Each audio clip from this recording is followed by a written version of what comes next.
29 दिसंबर 2025 को रिकॉर्ड हुई यह वीडियो क्लिप राजस्थान के धौलपुर डिस्ट्रिक्ट की है। इवन वीडियो क्लिप इतनी ज्यादा क्लियर नहीं है, लेकिन देखने में साफ पता चल रहा है जो महिला इन लोगों के बीच बैठी है वह पूरी तरह से पजेस हो चुकी है।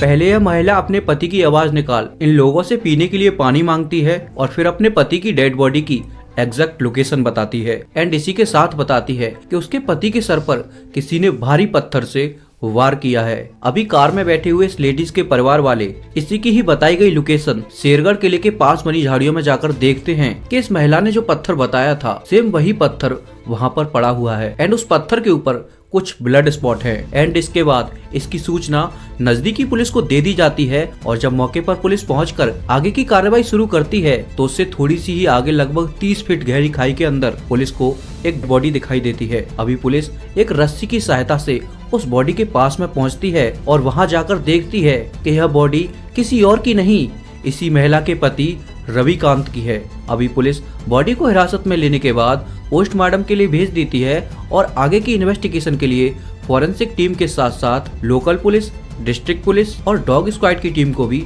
भेज दिया जाता है। अभी मेरी और आपकी तरह ही राजस्थान पुलिस के मन में केवल एक ही सवाल था कि आखिर इस तरह से एक डेथ हस्बैंड की आत्मा अपनी पत्नी के अंदर आकर क्या इस तरह से अपनी ही डेड बॉडी के बारे में बता सकती है? यह कोई इंतफाक था या फिर अंधविश्वास? Welcome to a case book. My name is Ajay और आप लोग देख रहे हो रविकांत रजनी केस की वजह। जून 2025 राजस्थान के धौलपुर डिस्ट्रिक्ट में एक छोटा सा गांव पड़ता है, दोनारी गांव, और उसी गांव के अंदर एक छोटा सा परिवार रहता था जिस परिवार में रविकांत अपने पिता सोवरन सिंह ठाकुर, अपनी पत्नी रजनी और एक 6 साल की बेटी खुशी और एक 3 साल का बेटा आरव इस छोटे से खुशहाल परिवार के साथ रहा करता था। रविकांत की अगर मैं बाय नेचर बात करूं तो रविकांत शांत, हंसमुख और एक खुशमिजाज इंसान था और यही कुछ कारण थे कि जितने भी गांव वाले थे वह रविकांत की काफी तारीफ किया करते थे और करते भी क्यों ना, क्योंकि रविकांत शुरुआत से ही काफी मेहनती रहा था। रविकांत के पेरेंट्स के द्वारा दिए गए संस्कार की यह बात भी गवाह थी कि रविकांत जब कभी काम कर कर अर्न करता तो उसका कुछ हिस्सा तो अपनी वाइफ को देता ही था, लेकिन साथ ही साथ ज्यादातर हिस्सा वो अपने पेरेंट्स को दे देता था। रविकांत शुरुआती तौर में गांव के अंदर ही टाइल्स मिस्त्री का काम किया करता था, लेकिन यूनो के गांव के अंदर टाइल्स वगैरह का काम ज्यादातर चलना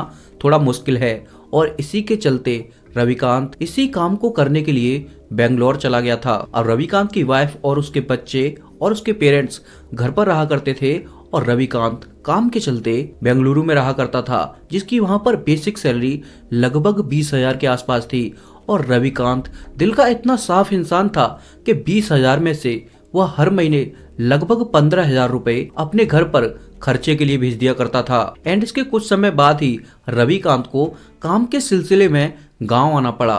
एंड जब वह फिर से बेंगलुरु गया तो इस बार उसकी पत्नी और उसके दोनों बच्चे उससे धौलपुर रेलवे स्टेशन तक छोड़ने के लिए गए थे और जाते समय रजनी अपने हस्बैंड को बहुत ही ज्यादा मिस कर रही थी और आते टाइम वह एकदम से उदास थी। एंड रेलवे स्टेशन से बाहर निकल रजनी ने एक ऑटो रिक्शा लिया और ऑटो रिक्शा लेकर अपने दोनों बच्चों के साथ अपने घर के लिए जाने लगी। ऑटो रिक्शा का ड्राइवर था शाहरुख खान।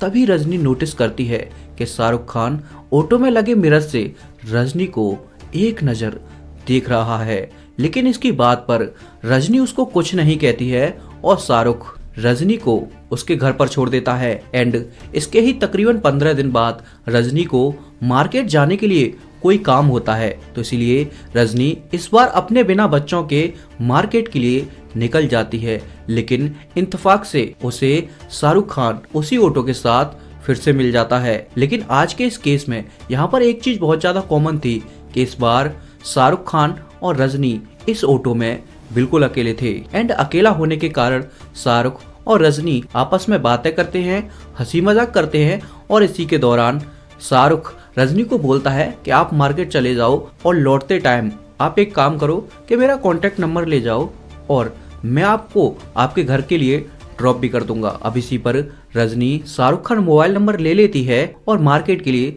चली जाती है। एंड मार्केट का काम खत्म होने के बाद रजनी शाहरुख को कॉल कर फिर से उसे बुला लेती है और शाहरुख रजनी को उसके घर पर छोड़ देता है। अभी शाहरुख और रजनी दोनों देर रात तक एक दूसरे से कॉल पर बातें करते थे और कॉल पर बातें करने के दौरान इन दोनों के अंदर एक गहरी दोस्ती सी हो गई थी। और इसी दोस्ती के चलते जब कोई रजनी को मार्केट में काम होता तो रजनी शाहरुख को ऑटो लेकर अपने घर के पास बुला लेती और इसके साथ मार्केट घूमने लगती। लेकिन यह दोस्ती धीरे ही धीरे एक प्यार में बदलती गई। अब धीरे धीरे रजनी अपने हस्बैंड रविकांत को भूलती जा रही थी और शाहरुख के प्यार में गिरती जा रही थी। इतना ही नहीं, अगर रविकांत के पेरेंट्स बाहर होते तो रजनी रात के समय शाहरुख को मिलने के लिए बुला लेती थी। एंड इसी के साथ साथ रजनी अब अपना दिल पूरी तरह से शाहरुख को दे चुकी थी और वह हर बार शाहरुख से कहती थी कि मुझे अब अपने हस्बैंड के साथ बिल्कुल नहीं रहना है, मुझे केवल तुम्हारे साथ रहना है और मैं कुछ भी नहीं जानती, तुम उसे रास्ते से हटाओगे। लेकिन इस पर शाहरुख खान ने रजनी से कई बार मना किया था कि जो जैसे चल रहा है उसे वैसे ही चलने दो। तुम्हारा पति कौन सा घर पर रहता है, एक दो दिन के लिए आता है तो उसमें तुम्हारा क्या ही जाएगा। लेकिन इसके बावजूद भी रजनी शाहरुख से जिद करने लग जाती है कि मैं कुछ नहीं जानती, मुझे अब अपने हस्बैंड को छोड़ केवल तुमसे शादी करनी है और मुझे अपने दोनों बच्चों के साथ तुम्हारे साथ ही रहना है। और वह कहती है कि मैं जल्द ही अपने हस्बैंड को बुला लूंगी और फिर हम दोनों मिलकर उसे अपने रास्ते से हटा देंगे। अभी बात थी 25 दिसंबर 2025 की, जब रजनी ने रविकांत को कॉल कर घर आने के लिए कहा।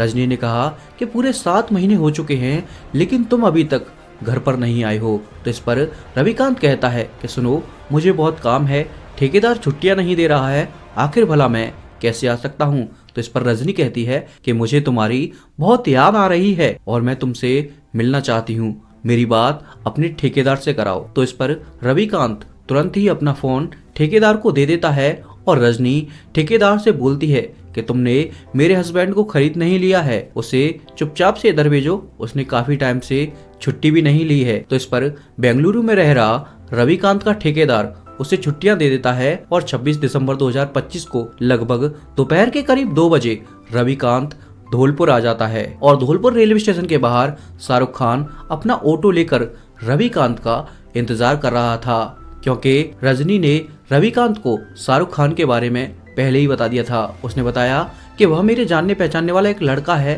काफी अच्छा है, एकदम सभ्य है, तुम उसके साथ उसके ऑटो में आ जाना, वह तुम्हें घर तक छोड़ देगा। अभी रविकांत और शाहरुख दोनों मिलते हैं, इन दोनों में आपस में बातें होती है। एंड रजनी ने शाहरुख को अपने पति रविकांत की एक एक कमजोरी बता दी थी। उसने बता दिया था कि उसे शराब पीना बहुत ज्यादा पसंद है, बियर पीना बहुत ज्यादा पसंद है, उसे स्मोकिंग बहुत ज्यादा पसंद है, इसीलिए अगर तुम उससे एक बार भी यह सब करने के लिए कहोगे तो वो मना नहीं करेगा।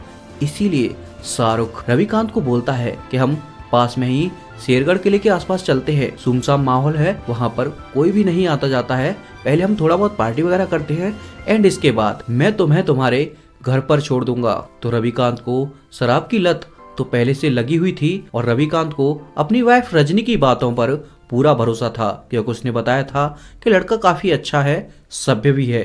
तो इसीलिए रविकांत और शाहरुख दोनों शेरगढ़ किले के पास बनी झाड़ियों में जाकर ड्रिंक करने बैठ जाते हैं, जहां पर शाहरुख रविकांत को बहुत ज्यादा शराब पिला देता है। लेकिन जिस काम के लिए शाहरुख रविकांत को उस जगह पर लेकर गया था, आज के दिन वह बिल्कुल भी सक्सेस नहीं हुआ था, क्योंकि वहीं से होकर ज्यादातर लोग गुजर रहे थे और रविकांत बहुत ही ज्यादा नशे में हो जाता है। तो इसीलिए शाहरुख रविकांत को अपने ऑटो में बिठा उसके घर पर छोड़ देता है। एंड एक नई सुबह आती है और रविकांत सोचता है जो मुझे कल ऑटो वाला लड़का मिला था वो लड़का वाकई में कितना अच्छा था, उसने मेरे साथ पैसे खर्च किए और उसके बाद भी मुझे सेफली घर छोड़ गया। सो रविकांत अपने पिता के पास जाकर उनसे 2000 रुपए मांगता है और पिता के पूछने पर बताता है कि मैं काफी टाइम बाद घर आया हूँ, मुझे कटिंग शेविंग वगैरह करानी है और साथ ही साथ कुछ कपड़े भी खरीदने हैं। अब जो बेटा अपनी पूरी कमाई अपने पिता के हाथ में लाकर रखता हो तो भला वह पिता अपने उस बेटे को पैसे देने से आखिर कैसे इनकार कर सकता है। अब रविकांत 2000 रुपए लेने के बाद शाहरुख को कॉल लगाता है और कॉल लगाने के बाद यह फिर से उसी लोकेशन पर पहुंच जाते हैं जहां पर एक दिन पहले इन्होंने ड्रिंक की थी। लेकिन आज शाहरुख और रविकांत को वहां पर बैठे बैठे तकरीबन शाम के 7 बज जाते हैं और सूरज भी ढल चुका था। एंड इसी के साथ साथ रविकांत नशे में पूरी तरह से धुत हो चुका था। एंड शाहरुख रजनी को फोन लगाकर बोलता है कि देखो, जो मैं यहाँ करने आया हूँ मुझे वह करने के लिए अब एक ठीक मौका मिला है, लेकिन मैं तुमसे एक और बार कहना चाहूँगा कि सोच लो समझ लो, जो हम काम कर रहे हैं वह बहुत ही ज़्यादा गलत है। तो इस पर रजनी कहती है मुझे कुछ नहीं सुनना, मैं चाहती हूँ कि तुम मेरे पति को रास्ते से हटा दो और हम दोनों हमेशा के लिए एक हो जाएं। एंड यहीं पर रजनी ने अपने पति की हत्या कराने के लिए शाहरुख को अपना एक दुपट्टा भी दिया था और शाहरुख उसी दुपट्टे की मदद से धीरे धीरे रविकांत का गला घोटता है। और जब रविकांत गला घुटने के कारण चीख रहा चिल्ला रहा था तो रजनी कॉल पर बड़े ही मजे से उसकी आवाज को सुन रही थी।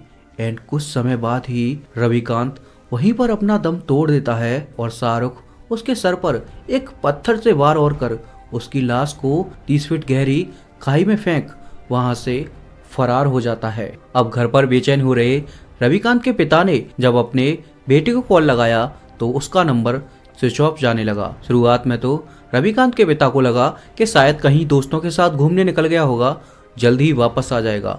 लेकिन पूरा एक दिन बीत जाता है और रविकांत अपने घर पर वापस नहीं आता है और इसीलिए रविकांत का चचेरा भाई अपने भाई रविकांत की मिसिंग कंप्लेन धौलपुर के सहपुर थाने में जाकर करा देता है। अभी एक तरफ रविकांत के गुम हो जाने पर पूरा घर बेचैन था, वहीं दूसरी तरफ रजनी के मन में केवल अपने पति की वही चीखें गूंज रही थी जो उसने कॉल के दौरान सुनी थी। नाव 28 दिसंबर 2025 की रात को रजनी एक साथ से चीखती है और चीख की आवाज सुनकर रजनी के बच्चे काफी डर जाते हैं और वो भी रोने लगते हैं। एंड इसके बाद रजनी के सास ससुर जब वहां आकर देखते हैं तो रजनी बताती है कि मैंने एक सपना देखा है और सपने में किसी ने उनकी पत्थर से वार कर हत्या कर दी है और वह हत्या शेरगढ़ किले के पास बनी झाड़ियों में की गई है।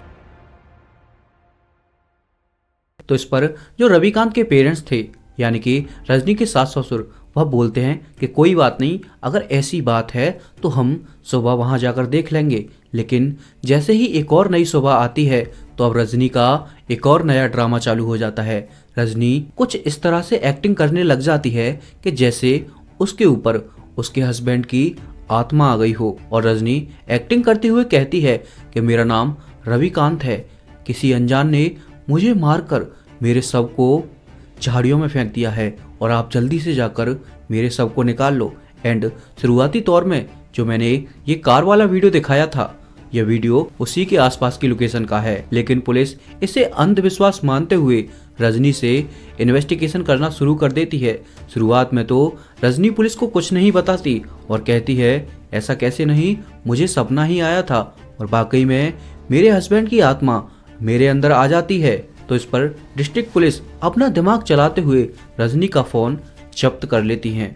फोन जब्त करने के बाद जब उसकी सीडीआर निकलवाई जाती है, सीडीआर निकालने के बाद पता चलता है कि रजनी शाहरुख से दिन में 5 से 6 घंटे बातें किया करती थी। अब पुलिस शाहरुख को बुलाकर उसके मोबाइल की लोकेशन को ट्रेस कर जब 27 दिसंबर 2025 की सारी लोकेशंस चेक की जाती हैं, तो जिस लोकेशन पर रविकांत की हत्या हुई थी उसी लोकेशन पर शाहरुख का फोन पिछले 2-3 घंटे से एक्टिव था और उसी लोकेशन से शाहरुख ने रजनी को कॉल किया था। और इन सभी एविडेंस के चलते राजस्थान पुलिस रजनी और शाहरुख को हिरासत में ले लेती है और बाकी इस केस के ऊपर कार्रवाई चल रही है। आज के इस केस में फिर एक बेगुनाह की जान तो गई, लेकिन फिर मेरा वही सवाल कि आखिर उन 2 मासूम बच्चों का क्या होगा, ना तो जिनका पिता सहारा बना और एक माँ ने भी उन्हें इस तरह से धोखे के रूप में छोड़ दिया, क्योंकि अब के बाद रजनी की जो बाकी लाइफ है वह तो जेल में कटेगी। और क्या रविकांत के पेरेंट्स रविकांत के बच्चों की